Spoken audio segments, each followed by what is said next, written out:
Bonjour, communauté Facebook. J'espère que vous passez une excellente journée. Je m'appelle Pascal Bilodeau. Je suis chargée de projet en environnement au comité ZIP du Haut-Saint-Laurent. Le comité ZIP, c'est un organisme dont la mission est de protéger, de restaurer et de mettre en valeur le fleuve Saint-Laurent. Aujourd'hui, je suis très heureuse de vous présenter cette capsule intitulée « La bande riveraine, une alliée incontournable ». Je vais vous présenter brièvement les rôles, les bienfaits et les types d'aménagement de bandes riveraines possibles. On va aussi parler de plans d'aménagement.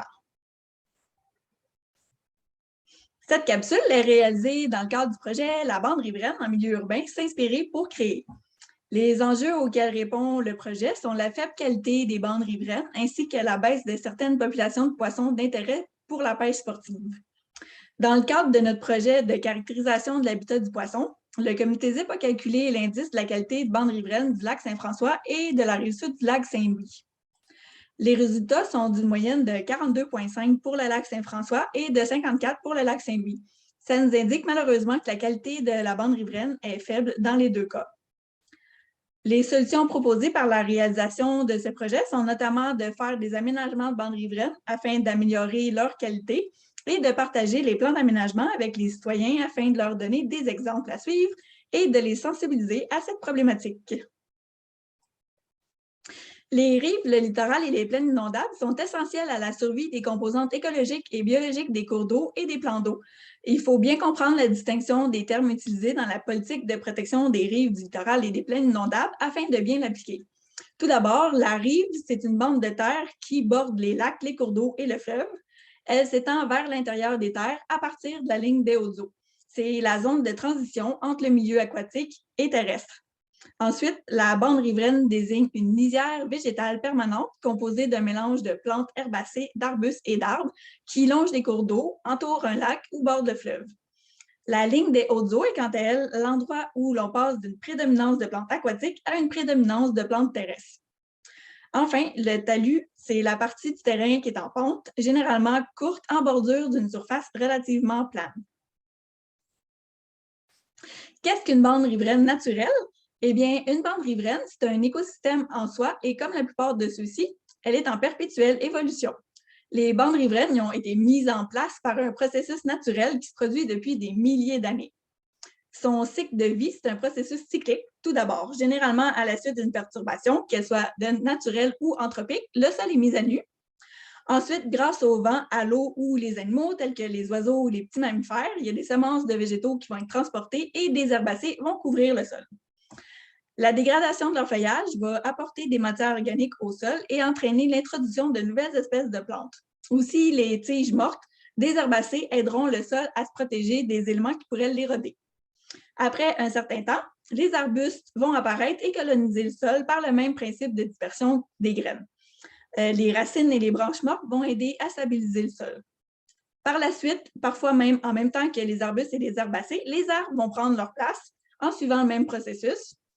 Avec le temps, les arbres vont créer de l'ombre, favorisant certaines espèces de végétaux au détriment de d'autres. Les tiges et le bois mort qui vont être produits vont servir à stabiliser l'ensemble de la rive. Durant ces années, il y a une faune variée qui va habiter la bande riveraine ou va l'utiliser pour se déplacer vers un autre lieu. Avec le temps, il est possible que des arbres morts tombent ou qu'il y ait d'autres perturbations et le cycle va recommencer. La bande riveraine végétalisée est non seulement essentielle pour la faune qui y vit, mais aussi pour nous, les humains, parce qu'on oublie trop souvent qu'on fait partie de la faune. Aussi, beaucoup de gens ne sont juste pas au courant de tous les services écologiques très importants qu'elle nous procure, comme la stabilisation du sol, la réduction de l'érosion, la prévention des inondations, la protection des vagues et des grands vents, la filtration des polluants, des nutriments et de la matière organique qui va contribuer à réduire la prolifération des algues et des plantes aquatiques, à diminuer la sédimentation et améliorer la qualité et la transparence de l'eau. Les bandes riveraines apportent une aide précieuse aussi pour la séquestration des gaz à effet de serre et donc contribuent à réduire les impacts négatifs des changements climatiques.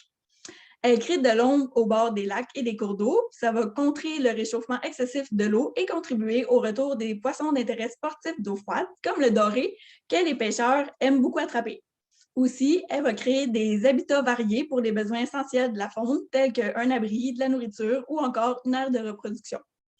La présence de la bande riveraine végétalisée augmente la diversité végétale et animale globale de la biosphère.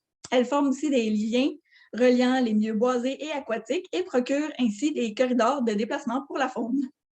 On pourrait parler des bienfaits de sa présence et l'importance de sa qualité pendant des heures, mais en fait, l'important à retenir, c'est que la diversité naturelle des écosystèmes et des êtres vivants est vraiment essentielle à notre bien-être.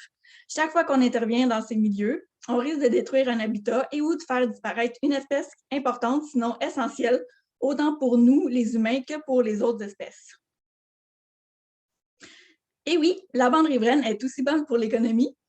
Elle contribue à la diminution des coûts liés à plusieurs actions qui sont très coûteuses, comme la stabilisation de la rive, le nettoyage des cours d'eau, le focardage des plantes aquatiques et la décontamination de l'eau afin qu'elle devienne potable. Elle forme aussi un paysage naturel qui est attrayant, bénéfique pour la santé mentale. Elle donne la valeur aux propriétés car les terrains situés en bordure de lacs contaminés par les algues bleues-vertes perdent de la valeur. Enfin, les paysages riverains permettent le développement récréo-touristique durable qui contribue à une retombée économique pour la région. Pour préserver la valeur écologique et biologique des lacs et des cours d'eau et sauvegarder les usages de l'eau, il faut non seulement s'attaquer aux sources de pollution, mais aussi assurer l'intégrité des plans d'eau en maintenant une bande de protection en bordure de ceux-ci, en préservant les plaines inondables et en restaurant ce qui a été détérioré. Les rives, le littoral et les plaines inondables jouent un rôle essentiel pour la survie des composantes écologiques et biologiques des lacs et des cours d'eau, et c'est pour assurer leur protection de façon adéquate que le gouvernement du Québec a adopté en 1987 la politique de protection des rives, du littoral et des plaines inondables. Elle a été révisée plusieurs fois depuis son adoption, puis la dernière révision date de 2014. Tous les lacs et les cours d'eau, à débit régulier ou intermittent, sont visés par l'application de la politique sans égard à leur propriété, qu'elle soit privée ou publique. Il y a juste les fossés qui en sont exemptés. La politique est mise en œuvre par la loi sur l'aménagement et l'urbanisme des municipalités. Si vous voulez savoir si votre rive est conforme au règlement de votre municipalité, vous devez aller voir le règlement de zonage de celle-ci. En ce qui concerne les normes de protection de la rive de la politique, la largeur de la rive à protéger se mesure horizontalement à partir de la ligne des hautes eaux.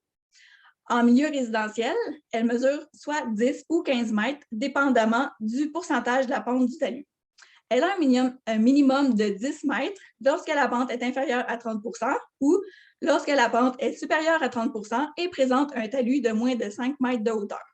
Elle a un minimum de 15 mètres lorsque la pente est continue et supérieure à 30 ou lorsque la pente est supérieure à 30 et présente un talus de plus de 5 mètres de hauteur. En milieu agricole, la bande minimale de végétation doit être de 3 mètres, dont la largeur est également mesurée à partir de la ligne des hautes eaux. De plus, s'il y a un talus et que le haut de celui-ci se situe à une distance inférieure de 3 mètres à partir de la ligne des hautes eaux, la largeur de la bande de végétation à conserver doit inclure un minimum de 1 mètre au-dessus du talus. Maintenant, parlons aménagement. Certains sont à privilégier, tandis que d'autres sont à éviter. On pourrait croire que si on a du gazon qui pousse sur son terrain jusqu'au bord de l'eau, eh bien, on a une bande riveraine végétalisée parce que le gazon, c'est une plante. Mais non. En fait, oui, le gazon est bien une plante, mais malheureusement, il n'est pas assez fort pour stabiliser la rive. Il ne crée pas d'ombre ou d'abri pour la faune et il n'agit pas comme filtre contre la pollution. On peut très bien s'imaginer que lorsqu'il y a une grosse pluie, tous les polluants urbains vont être conduits dans le lac par le processus de ruissellement de l'eau sur un terrain gazonné, tandis qu'ils vont être interceptés par les végétaux d'un terrain avec plusieurs espèces diversifiées.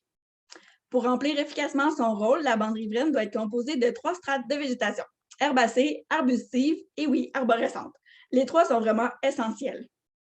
Bien entendu, l'aménagement le plus efficace, c'est d'avoir un mélange de plusieurs espèces d'herbacées, d'arbustes et d'arbres en continu sur toute la largeur de la protection de la rive et même plus.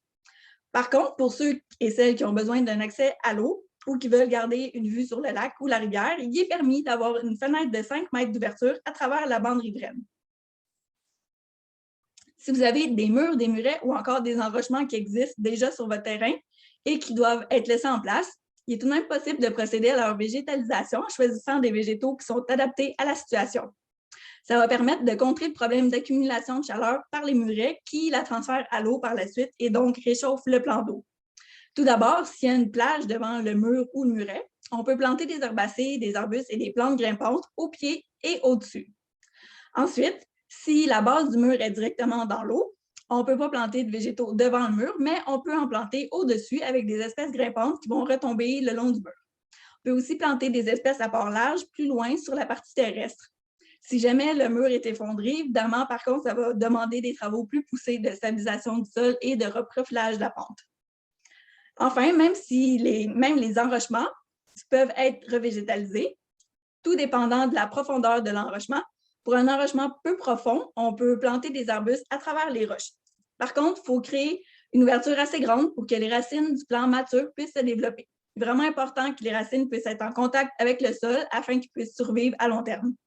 Pour un enrochement qui est trop épais, il est recommandé d'implanter des plantes grimpantes dans le haut qui pourront couvrir l'enrochement avec les années. Plusieurs espèces de végétaux peuvent être aussi plantées dans la partie adjacente de l'enrochement. Avant d'entreprendre un aménagement de bande riveraine, il est important de bien se préparer. Il existe plusieurs outils pour vous aider dans la planification de votre aménagement, dont un répertoire de végétaux recommandés pour la végétalisation des bandes riveraines du Québec, qui est aussi disponible en version moteur de recherche sur le site Internet. Il s'agit d'un outil essentiel puisque les bons végétaux doivent être plantés à la bonne place dans la rive. Les végétaux ont certaines préférences, dépendamment du type de sol, de l'ensoleillement, du drainage, de la position dans la rive, qu'il soit en bas, au milieu ou en haut de talus. Il faut vraiment faire attention où on plante quelles plantes si on veut qu'elles aient des meilleures chances de survie. La Fédération interdisciplinaire de l'horticulture ornementale du Québec a publié plusieurs documents sur le sujet, entre autres sur les bonnes pratiques d'aménagement et techniques de restauration qui peuvent être très utiles. Vous pouvez aussi consulter le site Internet du comité ZIP ou nous contacter pour en savoir plus. Si vous n'aimez pas jardiner, que vous n'avez pas le temps à consacrer à la réalisation d'un aménagement ou que vous ne voulez juste pas avoir à vous en occuper, il n'y a aucun problème. Vous avez juste à laisser aller la nature. Cessez de tondre le gazon jusqu'au bord de l'eau et les espèces vont s'implanter d'elles-mêmes. Par contre, si vous avez seulement du gazon sur votre terrain, quand même rester à l'affût de l'arrivée des espèces exotiques envahissantes s'il y en a près de chez vous, car celles-ci vont se faire un plaisir de prendre la place qui va être disponible. De ce fait, il est préférable de planter des espèces indigènes qui prendront la place avant les espèces exotiques envahissantes. Donc, vous pouvez faire un aménagement, en faire l'entretien chaque année si vous voulez garder toujours les mêmes espèces aux mêmes places. Ou encore une fois, vous pouvez laisser aller la nature, puisque c'est un écosystème en perpétuelle évolution, les plantes vont s'aménager d'elles-mêmes. Certaines vont prendre plus de place que d'autres vont disparaître avec le temps et d'autres vont apparaître. Depuis plusieurs années, le comité ZIP du Haut-Saint-Laurent collabore avec plusieurs villes et municipalités à des projets d'aménagement de bandes riveraines. Voici quelques exemples qui vous donneront envie, je l'espère, de réaliser un projet d'aménagement de bande riveraine sur votre terrain. En haut à gauche, il s'agit d'un aménagement qui a été réalisé à l'Écoto. À droite, c'est un aménagement qu'on a réalisé à Coteau-du-Lac.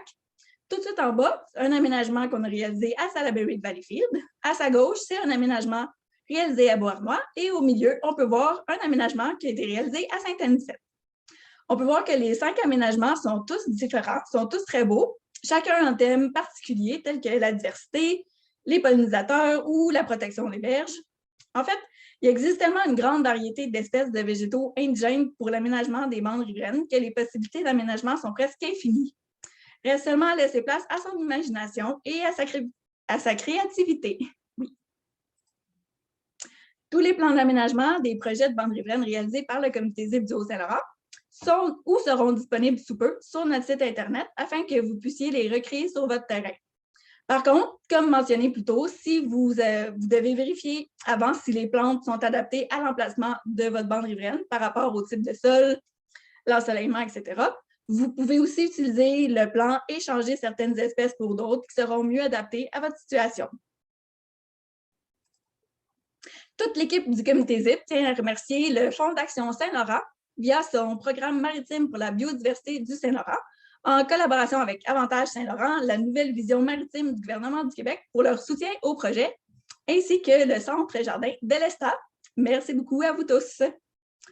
Merci à vous d'avoir été avec moi pour cette capsule et je vous dis à bientôt. Bye bye!